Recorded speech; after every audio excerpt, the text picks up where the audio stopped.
Salut, salut, j'espère que tu te portes bien, que tout va bien pour toi. Là, j'ai fait une reprise d'une conférence donnée par Monsieur Hamilton il y a quelques années déjà, hein, qui est en ligne sur YouTube. Enfin, je pense qu'elle y est encore, je ne sais pas en vrai. Et elle est en américain. Et la traduction en français de Google, je t'avoue, c'est pas vraiment ça. En fait, si tu connais pas vraiment les sujets abordés, eh ben, tu captes rien du tout. Donc, du coup, je trouve ça vraiment dommage parce que là, Hamilton apporte des preuves, mais comme jamais. Alors, j'ai décidé de partager sa conférence. Alors, lui, il s'appuyait sur des diapositives en noir et blanc mais qui étaient des photos authentiques, des documents authentiques. Ici, nous aurons des images fictives, certes, mais très ressemblantes. Et bien évidemment, ces images sont là en guise d'illustration. Voilà, je te remercie pour ton écoute, d'être là, pour ton soutien, et sans plus attendre, eh ben, on y va. En 1947, près de Roswell, au Nouveau-Mexique, eut lieu l'incident ovni le plus célèbre de l'histoire, déclenchant ainsi l'un des plus grands camouflages de tous les temps. Docteur Vannevar Bush, un personnage très important dans cette affaire, et il y en aura d'autres, tu verras, était un ingénieur et scientifique visionnaire connu pour avoir dirigé le Bureau de la recherche scientifique et du développement pendant la Seconde Guerre mondiale, supervisant notamment le projet Manhattan. Avant ça, de 1938 à 1941, il avait présidé le Comité consultatif national pour l'aéronautique, le NACA, qui sera plus tard la NASA. Après la guerre, il est resté une figure centrale de la politique scientifique américaine, siégeant au conseil d'administration de grandes entreprises telles que AT&T, une société américaine de télécommunications fondée en 1885. Bien qu'il n'ait jamais travaillé directement pour la NASA, ses actions ont profondément influencé la recherche spatiale et technologique aux États-Unis.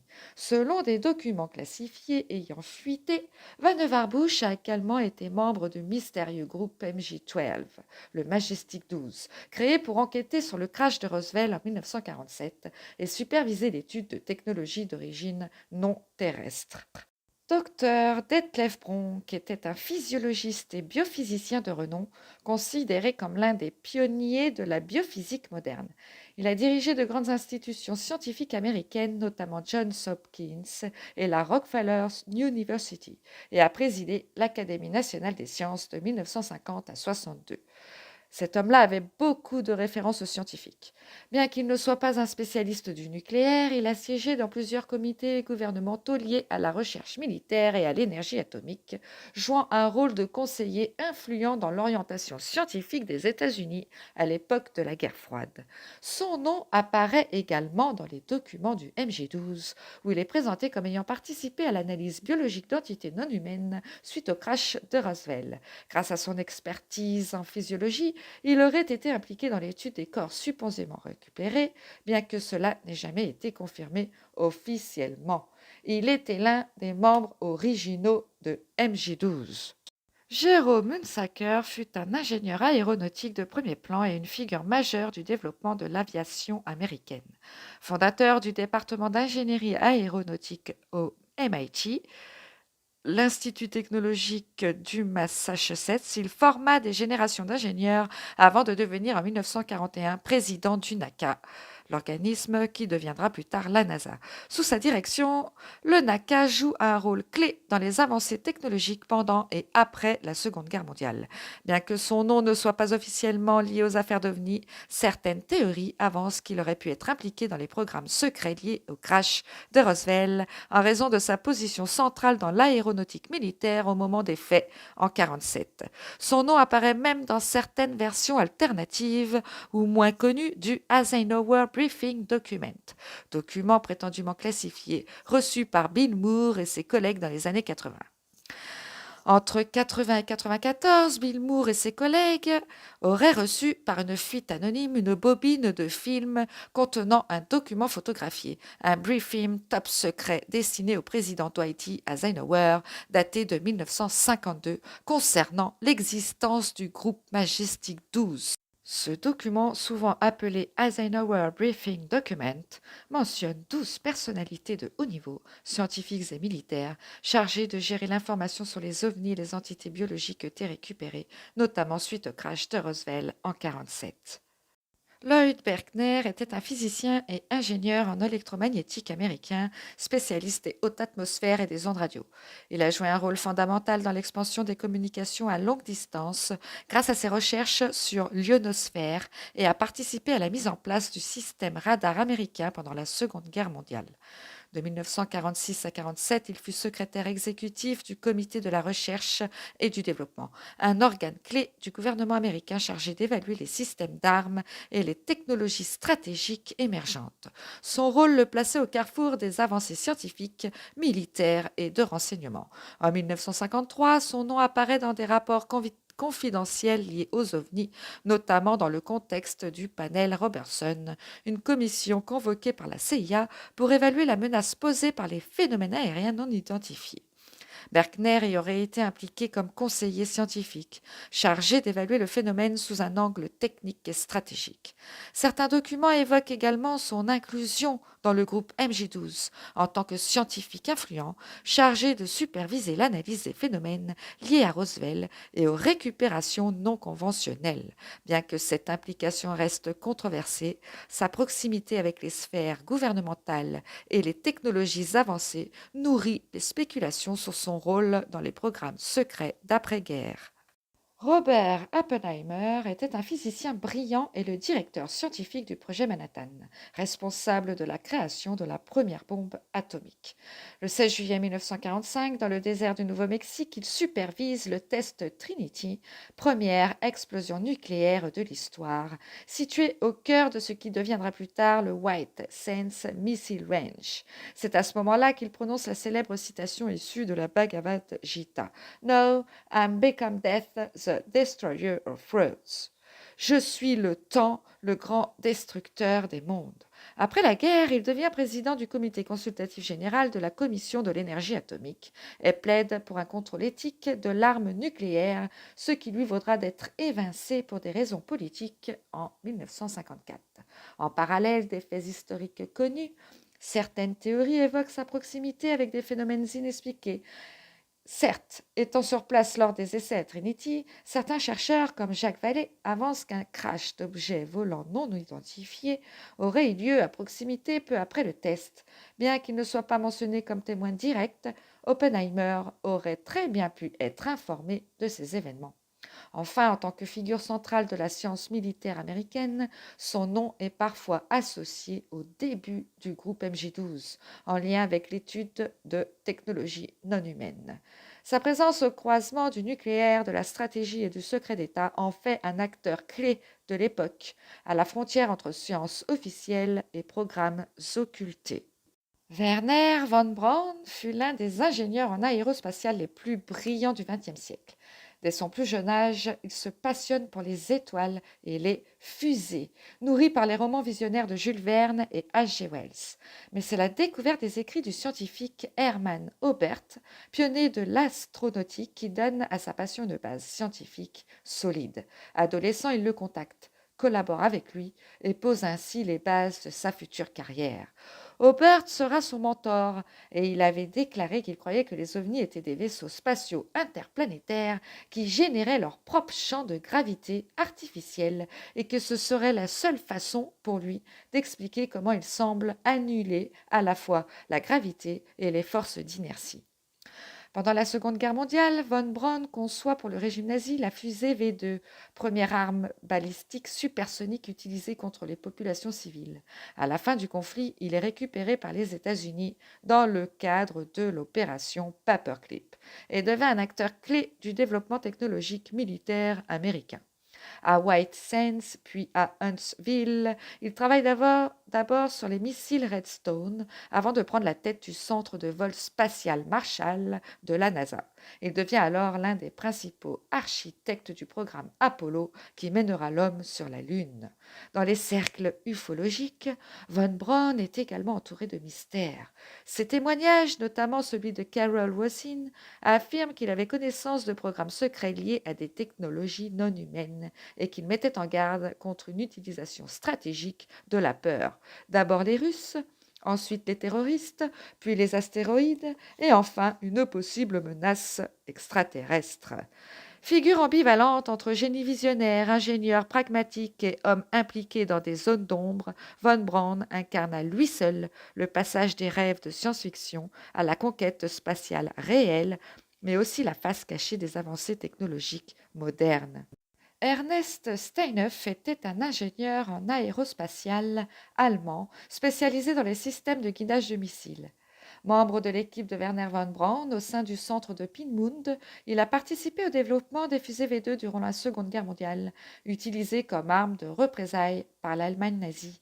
À la fin de la guerre, il est recruté par les États-Unis dans le cadre de l'opération Paperclip, au même titre que von Braun, et transféré à la base de White Sands Proving Ground.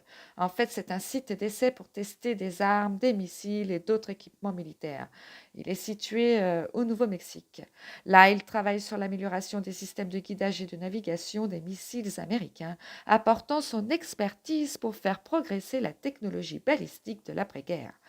En parallèle, des documents et témoignages suggèrent que Steinhoff aurait été impliqué dans des programmes classifiés liés à la récupération et à l'analyse de technologies non conventionnelles.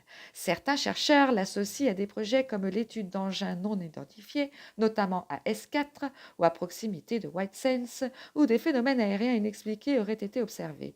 Il figure également dans la liste de noms soupçonnés d'avoir contribué à des programmes secrets américains d'ingénierie inversée. Peu médiatisé, Steinhoff demeure une figure discrète mais essentielle de la transition entre la science militaire allemande et les programmes avancés de défense américains, évoluant dans les coulisses de la recherche sur les missiles et certainement bien plus. Hubertus Strogold était un médecin allemand spécialisé en médecine aéronautique et spatiale. Après avoir travaillé pour les nazis pendant la Seconde Guerre mondiale, il fut recruté par les États-Unis via l'opération Paperclip. Il a travaillé pour l'US Air Force School of Aviation Medicine, l'école de médecine aéronautique de l'US Air Force, à la base de Randolph Field au Texas. C'est là qu'il a dirigé des recherches pionnières sur la physiologie des vols à haute altitude et sur les effets du vide spatial sur le corps humain. Ses travaux ont été essentiels pour le développement des premiers vols spatiaux habités et ont jeté les bases de la médecine spatiale américaine, ce qui lui a valu une reconnaissance officielle de l'USAF, l'US Air Force, et de la NASA à l'époque. Cependant, plus tard, des controverses ont émergé autour de ces liens possibles avec des expérimentations médicales nazies, ce qui a conduit à des remises en question de ses honneurs aux États-Unis. Tout ça, en fait, ça se trouve au musée de l'histoire spatiale du Nouveau-Mexique. Le New Mexico Museum of Space History, situé à Alamogordo, au Nouveau-Mexique, est un lieu dédié à l'histoire de la conquête spatiale et bien sûr à ceux qui y ont contribué, y compris les figures issues de l'opération Paperclip, comme Von Braun, Steinhoff ou Strogold. Voici ce qu'on peut y trouver. Des expositions sur White Sands, Trinity Site, les tests de fusée V2 et le rôle majeur du Nouveau-Mexique dans les débuts de la recherche spatiale américaine. Une galerie dédiée à l'opération Paperclip. Elle rend hommage dans un ton officiel à des scientifiques comme Steinhoff et Von Braun pour leur contribution technologique, sans toutefois s'attarder sur les controverses liées à leur passé. Hubertus Strogold y a été introduit au Space Hall of Fame en 1977 pour ses apports à la médecine spatiale, mais son nom a été retiré en 2006 après que des éléments de son passé en Allemagne aient refait surface. Par contre, il n'y a aucune mention officielle d'OVNI, ni de crash comme Roswell ou Kidman, ni même de MJ12. Le musée adopte un récit institutionnel centré sur l'innovation et la conquête spatiale. L'équipe OVNI du groupe Majestic, selon certaines fuites et témoignages non officiels, une photo d'équipe datée de 1958 aurait été divulguée par un scientifique de Los Alamos, montrant un groupe lié à l'étude des ovnis, souvent désigné comme appartenant au cercle du MJ12 ou à des projets apparentés. Au centre de cette photo a été identifié le général Ennis Whitehead, un haut gradé de l'USAF, l'US Air Force. Il est parfois décrit dans les milieux ufologiques comme le premier à avoir participé à la rédaction d'un traité officiel avec des entités non humaines. Un accord censé avoir été conclu après les incidents de Roswell et Kingman autour de 54 à 54 à l'époque d'Eisenhower. Ce traité interespèces, dont Dan Burich parle en détail dans ses révélations, aurait consisté en un échange de technologies contre des autorisations d'expérimentation sur des humains à des conditions strictes. Dan affirme que ce traité est renouvelé tous les 9 ans à travers des réunions secrètes impliquant des représentants humains et ET, notamment une espèce qu'il appelle les P45. Ici, sur la gauche, l'équipe OVNI du groupe Majestic, une photo prise à la base aérienne de Holloman au Nouveau-Mexique en 1964. Oppenheimer a été identifié. Et ce Jean, disons qu'il se dirige probablement vers le site 17 pour effectuer un échange avec des ET. Selon des informations divulguées anonymement à partir de 2005 par un certain Anonymous, prétendument un ancien membre du renseignement de la défense américaine, il existerait un programme d'échange interstellaire entre humains et ET nommé Projet Serpo. Dans ce cadre, il est raconté qu'un être ET surnommé EB2, successivement après EB1, récupéré à Roswell, se serait porté volontaire pour rester sur Terre en 1964. Ce volontaire appartenait à une espèce venue d'un système planétaire autour de Zeta Reticuli, que l'on appelle les Ebens. L'accord aurait été passé avec des scientifiques et des officiers militaires américains pour permettre à IB2 de vivre un certain temps parmi les humains, d'échanger des données scientifiques et culturelles et de préparer le terrain pour une mission d'échange plus large. Cette mission se serait concrétisée plus tard avec 12 militaires américains envoyés sur la planète Serpo à bord d'un vaisseau ébène pour un séjour d'environ 13 ans. Il est dit qu'Ibitu devait être accompagné chez lui et que ce retour aurait été programmé dans un cadre formel, en lien avec des engagements bilatéraux secrets. Toujours selon les sources du projet Serpo, les ébènes s'étaient considérés comme amicaux, coopératifs et technologiquement avancés, et cette collaboration aurait été l'une des plus grandes opérations secrètes de l'histoire humaine. Bien sûr, tout ça reste non confirmé officiellement, mais de nombreuses sources croisées, dont celles de Dan Burich, Bill Hughes, ou même des récits issus de documents du MJ12, des photos pointent dans cette même direction. L'équipe de soutien du groupe Majestic. Cette photo a été prise en 1953 et il doit y avoir pas loin de 100 ingénieurs et scientifiques.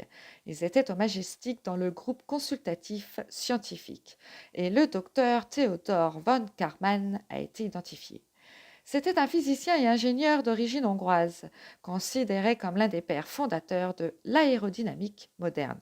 Il a fondé le Jet Propulsion Laboratory en collaboration avec Caltech et a dirigé l'Aerojet Corporation, qui deviendra une référence majeure dans le domaine des propulseurs de fusées et des moteurs à réaction. Il a travaillé étroitement avec l'US Army Air Corps, puis avec l'Air Force Scientific Advisory Board, qu'il a lui-même dirigé. Son rôle dans la transition entre les technologies conventionnelles et les premières applications spatiales le place au cœur de l'élite scientifique et militaire américaine de l'après-guerre. Dans certaines théories autour du MJ12, von Karman aurait été consulté pour son expertise en matière de propulsion et d'aérodynamique, notamment pour évaluer des objets récupérés, possiblement d'origine non humaine. Il est parfois cité comme ayant participé à des programmes d'ingénierie inversée aux côtés d'autres scientifiques tels que Vannevar Bush ou Detlef Bronk. Bien que son implication ne soit jamais mentionnée officiellement, sa proximité avec les plus hauts niveaux de la science militaire et son influence dans le développement des premiers missiles et des avions supersoniques en font un candidat plus que plausible dans les programmes confidentiels du complexe militaro-industriel. Selon une source anonyme ayant publié dans les années 2000 sur des forums liés à la communauté projet Avalon, Serpo Disclosure, une photo prise à Los Alamos en 2003 montrerait une réunion discrète entre plusieurs hauts responsables de programmes secrets. Cette rencontre aurait réuni des membres actifs ou consultants du MJ12 dans une version contemporaine du groupe, souvent appelée MJ12 SSP, pour Spatial Studies Project, et des représentants des équipes Starlight, Victor et Sierra, deux noms de code supposés faire référence à des cellules spécialisées en communication avec des entités non humaines ou en interface technologique avancée. Certains prétendent que cette réunion avait pour but de préparer le renouvellement du traité IB ou encore de discuter de changements dans les protocoles de contact en lien avec des événements à venir. Certains avaient évoqué 2012 comme un jalon.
Bobby Reinman a siégé au conseil d'administration de la SEC, Entreprise internationale d'applications scientifiques et technologiques, une entreprise de consultation en technologie et en défense fondée en 1969.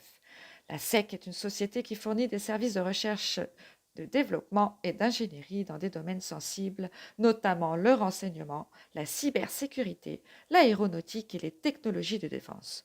En tant qu'ancien directeur de la NSA, allez, lui aussi, il se passe le flambeau, et haut responsable du renseignement américain, Inman a apporté une expertise stratégique à SEIC, où il a joué un rôle dans l'orientation des politiques et des projets liés à la sécurité nationale et à l'innovation technologique, en particulier dans les domaines des systèmes d'information et de surveillance.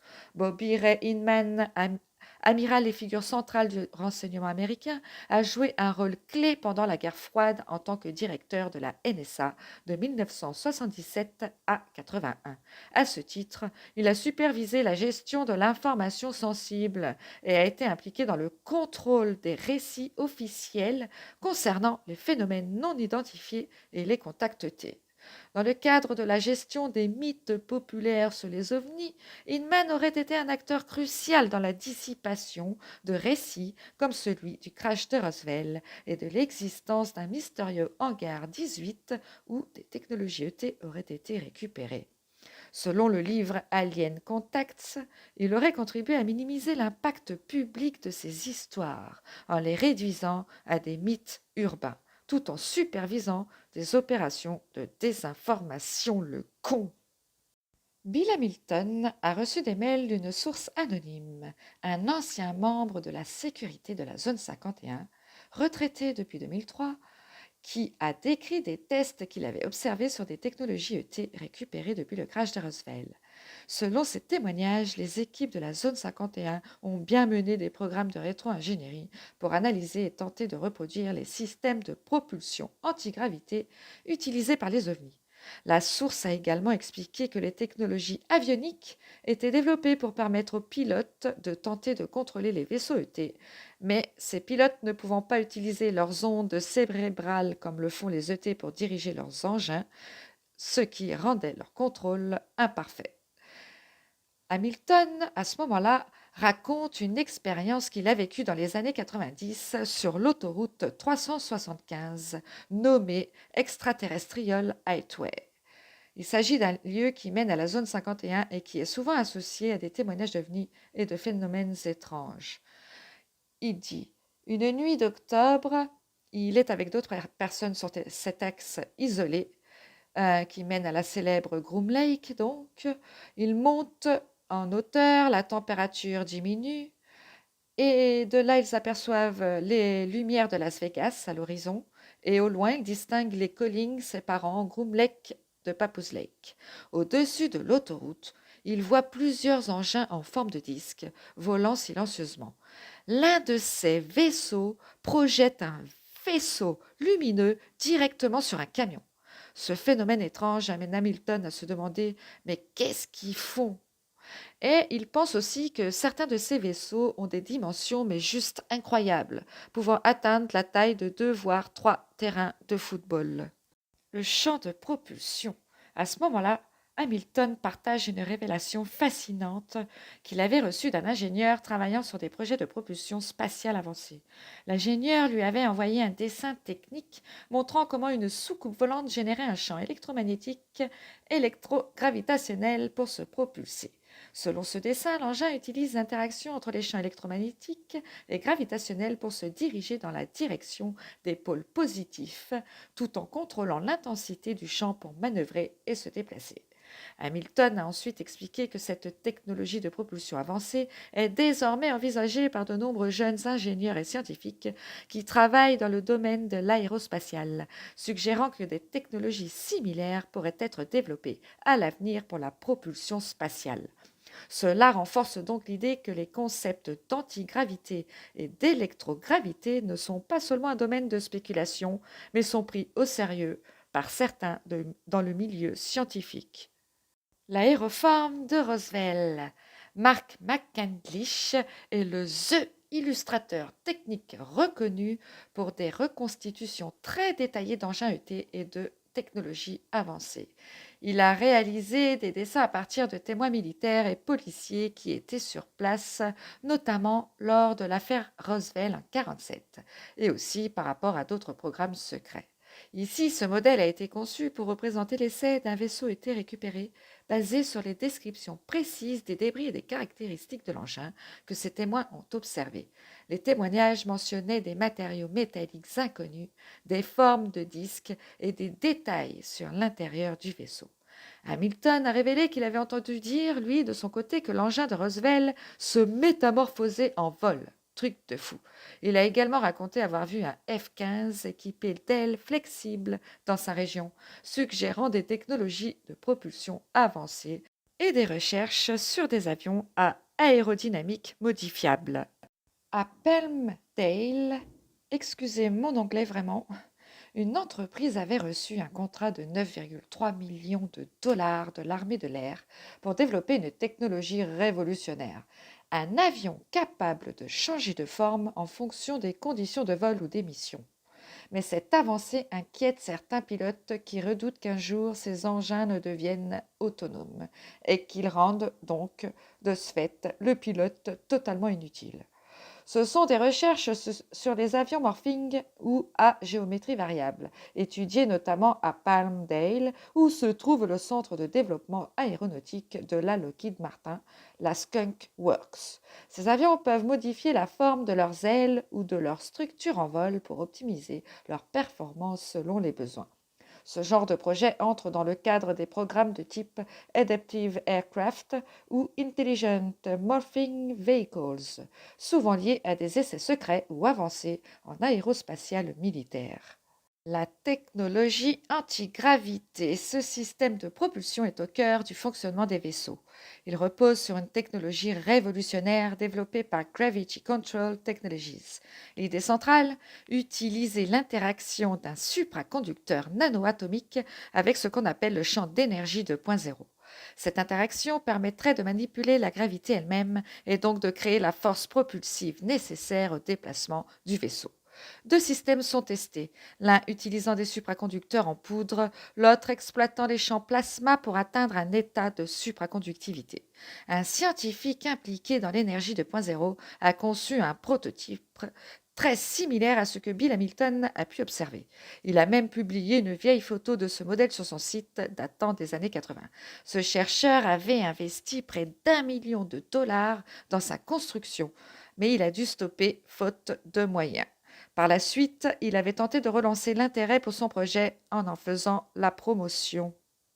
Des structures avancées à base de nanotubes. Grâce aux études sur la technologie ET, la nanotechnologie a fait un bond juste énorme. Contrairement à nos avions, ces vaisseaux ne sont pas construits de façon conventionnelle. Avec des nanotubes de carbone, on n'a plus besoin de batteries lourdes.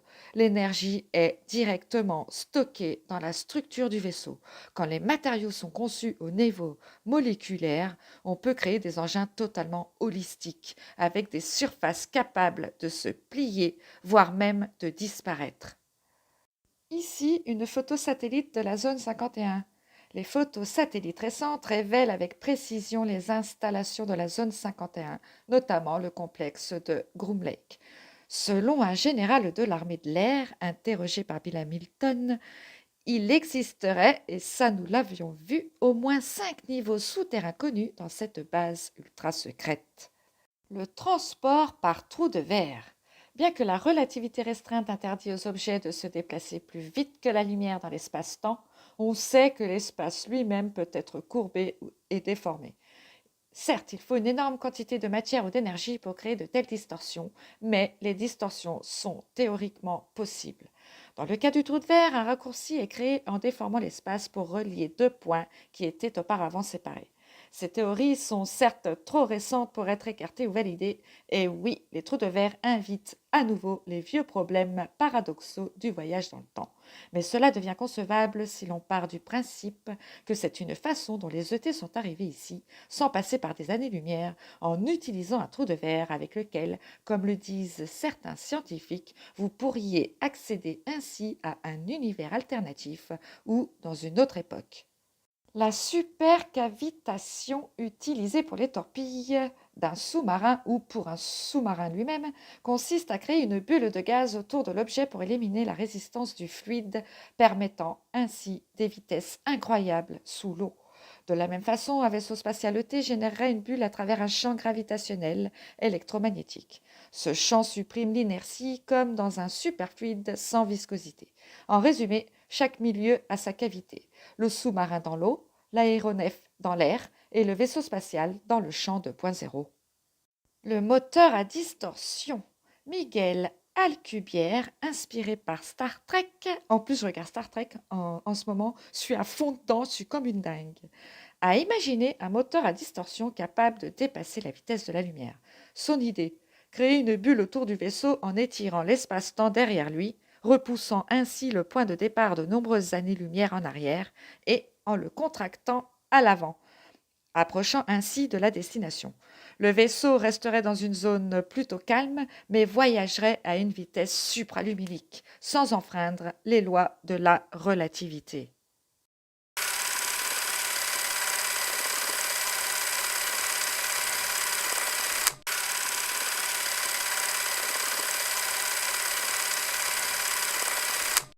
La division Z, créée en 1945 à Los Alamos, avait pour mission l'assemblage, le test et la production de bombes atomiques, tout en étant entourée d'un fort niveau de secret.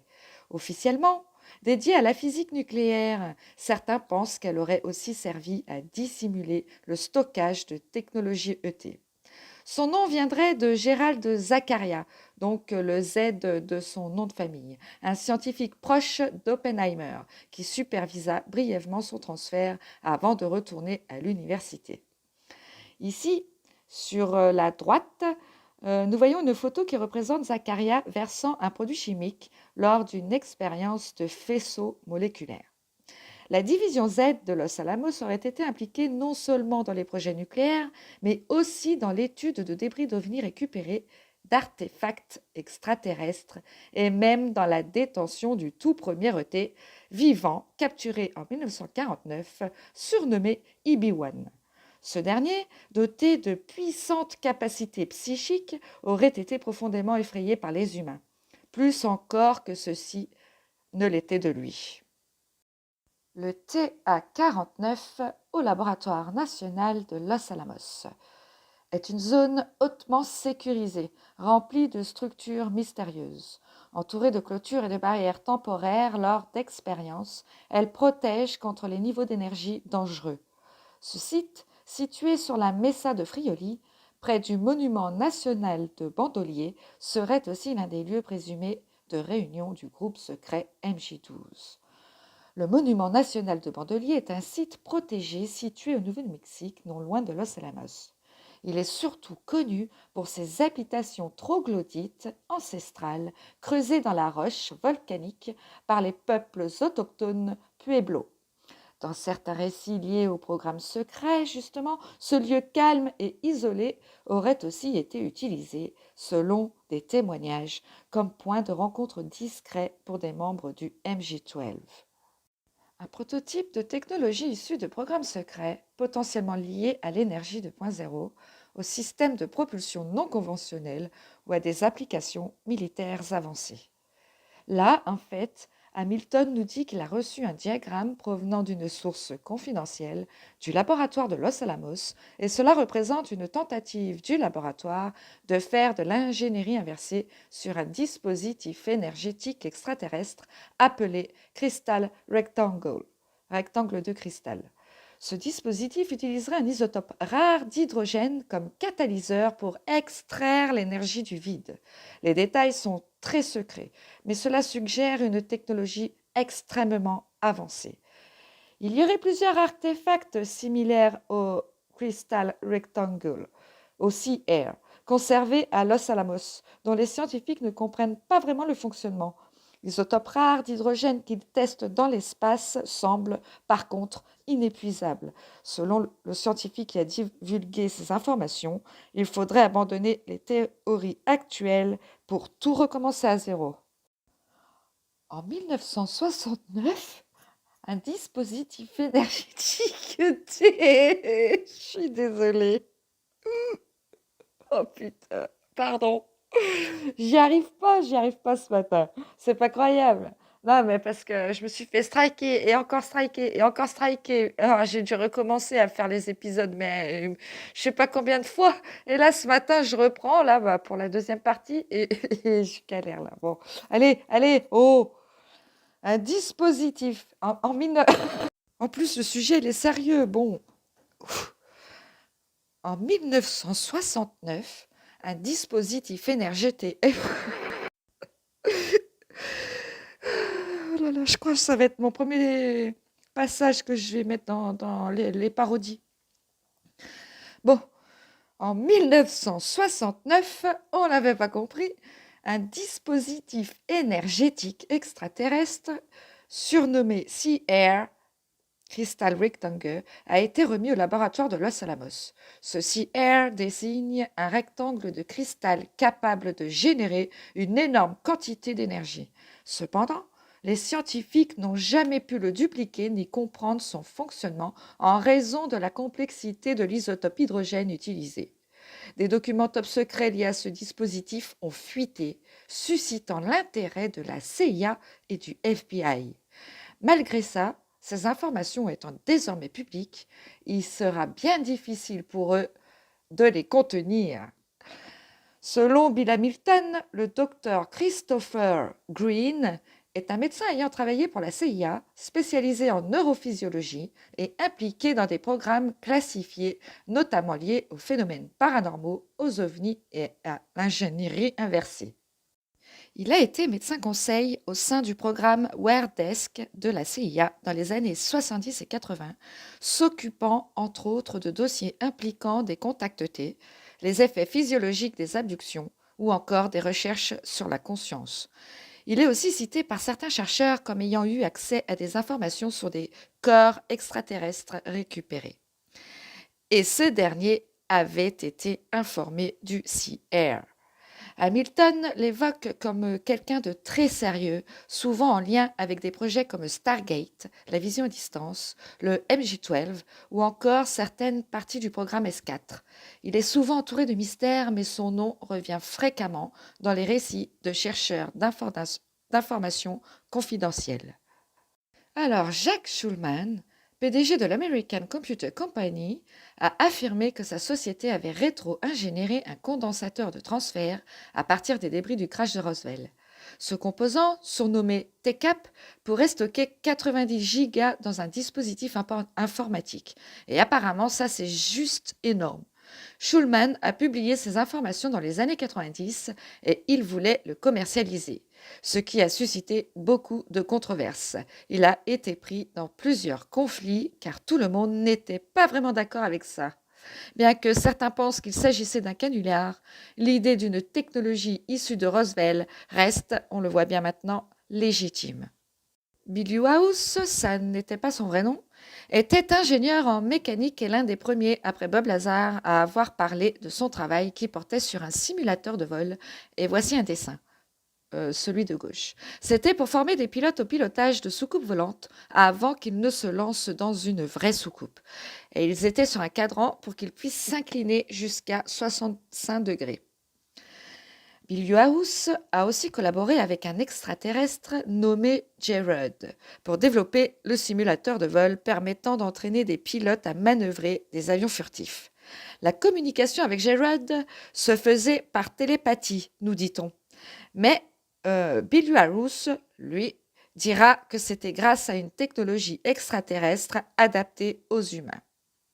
Il a raconté que 4 extraterrestres étaient à bord du vaisseau récupéré et ont été transportés à Los Alamos pour des tests. Une zone spéciale y a été aménagée pour eux.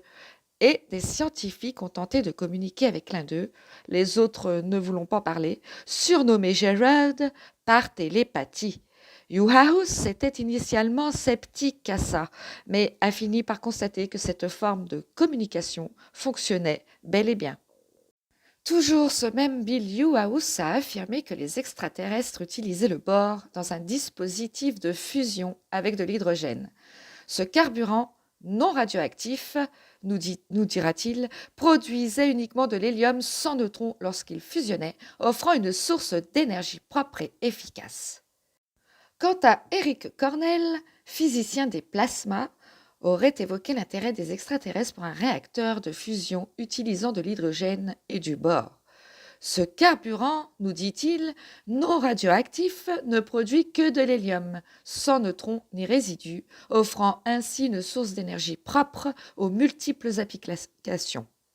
Tous deux pensent que le bore est l'une des choses qui intéressent les ET ici, sur notre planète. Voici l'appareil.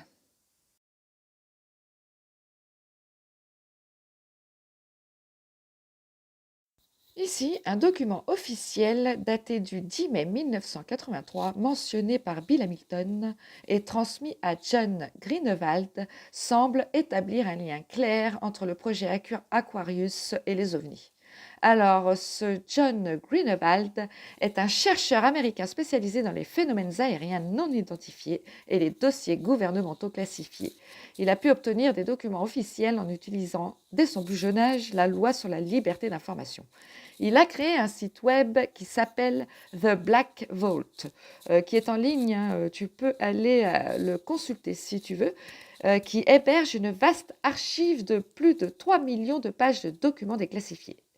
En 2015, il avait publié plus de 130 000 pages de documents déclassifiés de l'US Air Force par rapport aux ovnis et d'autres sujets comme le MJ-12, par exemple. Donc revenons à ce document. Il évoque la base de White-Patterson comme étant un centre de recherche sur une technologie d'origine extraterrestre. Ce serait donc l'une des premières confirmations officielles d'un tel lien. À ce moment-là, Hamilton nous donne plusieurs exemples de divulgation. Le docteur Dan Burich, anciennement Dan Crane, est un microbiologiste impliqué dans le projet Aquarius. Passionné de microbiologie depuis son enfance, il a été pris sous l'aile d'un directeur d'hôpital de pathologie en Californie, où il est né d'ailleurs, où il a perfectionné ses compétences sous la direction de médecins et scientifiques dès son plus jeune âge. Durant ses études à l'Université du Nevada à Las Vegas, Dan Burich a été approché par 3 hommes, se présentant comme des agents du renseignement naval. Ce service lui était inconnu, mais après vérification, il a découvert le Bureau des renseignements navals. Il a ensuite été recruté par eux en 1986. Bill Hamilton a été alerté par un document divulgué appelé le Doc 94. C'était le document le plus technique qu'il ait jamais vu, rempli de termes biologiques et microbiologiques. En 1999, il pensait avoir négocié un exemplaire du Doc 94 avec une personne utilisant le pseudonyme B.J. Wolf. Ce document faisait référence à une mystérieuse cité inca sur Mars. B.J. Wolf était l'auteur d'un livre, en fait, a découvert en écrivant qu'elle en apprenait de plus en plus sur Dan Burich, notamment son application sur le site S4 de la zone 51 et ses missions Black Ops. Constatant que son histoire n'était pas entièrement vraie, elle est venue demander de l'aide à Bill Hamilton en avril 2002 pour en savoir plus. Avant de partir pour Las Vegas, Bill Hamilton a été contacté par cette B.J. Wolf qui s'appelle Marcy, qui lui a arrangé une rencontre avec Dan Burich. Lors de leur première rencontre, dans une bibliothèque en avril 2002, Burich, nerveux, a rapidement rangé ses papiers en voyant Hamilton arriver. Après un bref échange, ils sont allés discuter en privé. Lors de leur première discussion, Dan Burich a surpris Bill Hamilton en révélant ses contacts avec des ET, expliquant que ces derniers renouvelant un traité tous les 9 ans. Il a aussi affirmé que ces ET seraient des humains du futur, provenant de 52 000 ans après une catastrophe ayant divisé le génome humain en différents types, comme les Giruds ou les Nordiques. Malgré l'absence de preuves officielles sur les diplômes de Dan Burich, Hamilton a retrouvé certains documents sous le nom de Dan Crane, qui indiquent ce qu'il dit être, un biologiste. Dan a déclaré à Bill qu'en 1995, il avait été sollicité pour un projet d'État à l'Université de New York, confirmant alors qu'il détenait un doctorat. Sa mère lui avait dit qu'elle avait reçu une copie du diplôme de l'un de ses courriers. C'est ce document-là que Dan avait remis à sa femme, qui l'avait aussitôt rangé dans un coffre-fort, le rendant inaccessible pendant tout ce temps. Alors, UNLV, Université du Nevada de Las Vegas. Bill Hamilton confirme que Dan Burich est diplômé de l'Université de Las Vegas et possède même une photo qu'il montrera ici lors de la conférence de Dan Burich dans un laboratoire de chimie. Marqué par la perte de son grand-père atteint d'un cancer, Dan voulait devenir médecin et s'est orienté vers la biochimie. Refusant de falsifier des résultats d'expériences sur des souris, comme le lui demandait un professeur, il s'est fait blacklister.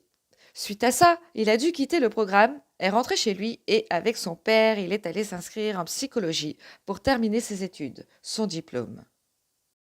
Entre 1992 et début 1995, Dan Burich vivait en ville et n'était appelé AS4 qu'occasionnellement pour des consultations. Il avait un emploi dans la sécurité au sein du département du shérif tout en recevant un soutien discret du Majestic, sans trace officielle, surtout depuis que Bob Lazar avait parlé publiquement. Burich, suivant un conseil reçu directement du Gerard, a exploré le substrat rocheux ancien de Frenchman Mountain à l'est de Las Vegas, curieusement près de la maison de John Lear.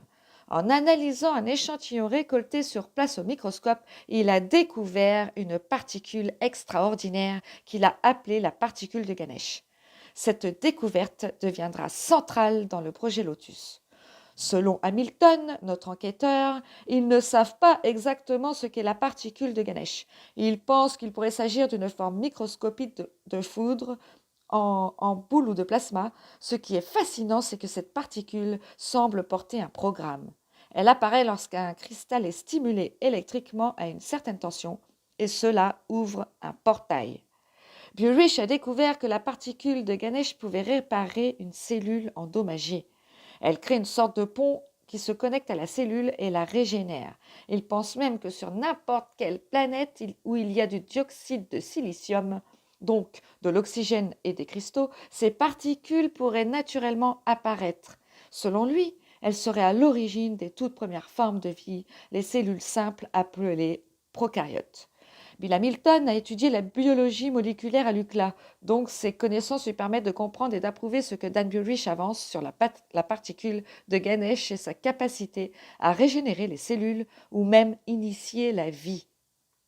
Il a conclu que l'ADN, même les parties dites poubelles, jouent un rôle crucial en produisant des molécules comme des protéines, les acides aminés essentiels à notre corps. Pour lui, cela montre que l'univers entier est régi par un code, des lois qui s'appliquent de l'infiniment petit à l'infiniment grand, suggérant une intelligence derrière tout ça. Sous la montagne de Papoose, le site S4 abrite 9 hangars. Tu te souviens, on l'avait vu, chacun contenant un disque extraterrestre.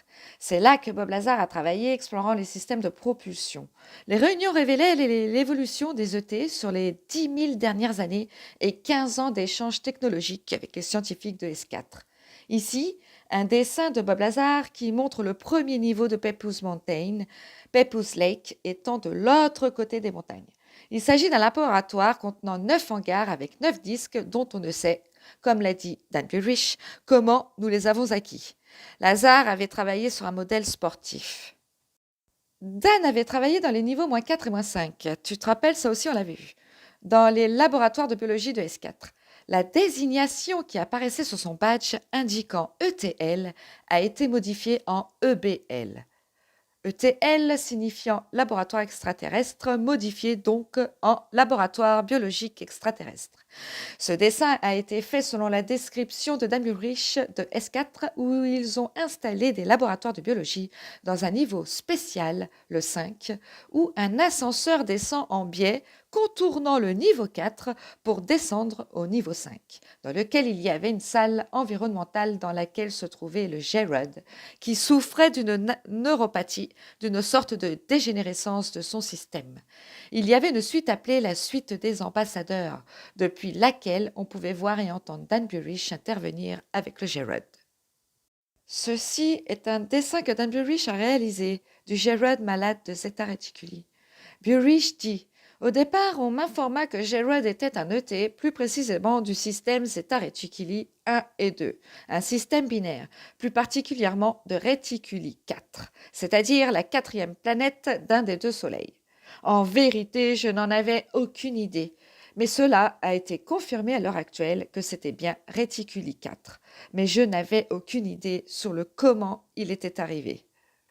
Ici, c'est une carte des étoiles de Zeta Reticuli 1 et 2. 16 étoiles, y compris notre Soleil, sont toutes de classe G, similaires, qui pourraient soutenir la vie. Notre Soleil est à la limite du groupe avec Eridani 82, Gliese 86 et Zeta Reticuli près de la région centrale. Hamilton parle en fait d'une carte astronomique de décembre 1974, la carte des étoiles dessinée par Betty Hill sous hypnose dans le cadre du célèbre cas d'abduction des Hill, Betty et Barney Hill, l'un des premiers cas d'enlèvement extraterrestre largement médiatisé. Cette carte a été publiée en décembre 1974 par Marjorie Fish, une astronome amateur qui a tenté de recréer en 3D la position des étoiles que Betty aurait vues à bord d'un vaisseau ET. Marjorie Fish a identifié que le schéma ressemblait à une perspective depuis Zeta Reticuli, d'où l'idée que les entités venaient de là. C'est pour ça qu'on appelle souvent ce schéma la carte de Zeta Reticuli ou encore la Betty Hill Star Map. À l'adolescence, Dan Burish, alors connu sous le nom de Danny Crane, se distingue par ses talents scientifiques hors normes. Oui, Je te reparle de Dan Burrich parce que je ne t'avais pas tout dit. Il devient le plus jeune membre de la Société microscopique de Los Angeles, une communauté prestigieuse de scientifiques et de chercheurs. Comme preuve, il remet à l'enquêteur Bill Hamilton une carte de membre datée de 1980, signée de sa main. Cette affiliation lui ouvre les portes de Linden Research Inc., une structure basée à Dover, dans l'État du Delaware. Il y termine ses études secondaires tout en travaillant dans les laboratoires de recherche, posant les premières pierres de son parcours scientifique. Et au cours de ses recherches, Burrich observe un phénomène vraiment extraordinaire, l'émergence de ce qu'il nomme des particules de Ganesh à travers un micro-portail ou micro-trou de verre, reliant notre réalité à une autre dimension. Ces particules énigmatiques, visibles par micrographie, enfin des images au microscope, semblent dotées de propriétés régénératives exceptionnelles, capables de restaurer des cellules endommagées, quoi. Selon lui, cette découverte relierait biologie avancée et physique multidimensionnelle, ouvrant une nouvelle compréhension du vivant à travers les ponts interdimensionnels. Dans le cadre du projet Lotus, Dan Burrich élabore un schéma qu'il nomme hyperespace sur Terre. Ce concept illustre un phénomène où, sous certaines stimulations, un vortex interdimensionnel s'ouvre dans l'espace. De ce vortex émerge la particule de Ganesh, dotée de propriétés régénératives. Pour Burrich, ce processus ne relève pas seulement de la science, mais provient d'une source divine. Il voit dans ce mécanisme la manifestation d'une intelligence supérieure à l'œuvre dans la structure même du vivant. Ici, de nouvelles images microscopiques des particules Ganesh. À l'origine de cette découverte, des émissions lumineuses observées lors de l'ouverture d'un portail ont conduit notre cher enquêteur Bill Hamilton à s'intéresser aux biophotons. Il soumet alors à Dan Burrich un article scientifique sur le sujet que ce dernier intégrera par la suite à la description du processus Lotus. Les biophotons sont émis par le noyau des cellules, dans l'ADN. Les deux avancent l'idée que ces biophotons pourraient former un système de communication cellulaire non seulement à l'intérieur du corps, mais aussi à l'extérieur. Cette découverte vient enrichir le processus Lotus et la compréhension de la mystérieuse particule de Ganesh révélée lors des ouvertures de vortex. En 2005, Dan Burrich, désormais retraité émérite du MJ12, se prépare à poursuivre des recherches privées et attend de nouvelles découvertes avec impatience. Lors de leur première rencontre, Hamilton l'avait trouvé à la tête du projet Lotus en tant que directeur scientifique. Toujours animé d'un esprit vif, Burrich continue d'explorer en profondeur les mystères de l'univers. Hamilton nous dit ici, pour finir, clôturer sa conférence, il nous parle en fait de son ouvrage qu'il a écrit, Project Aquarius. Quant à moi, eh bien, je te dis à plus tard. Bye bye.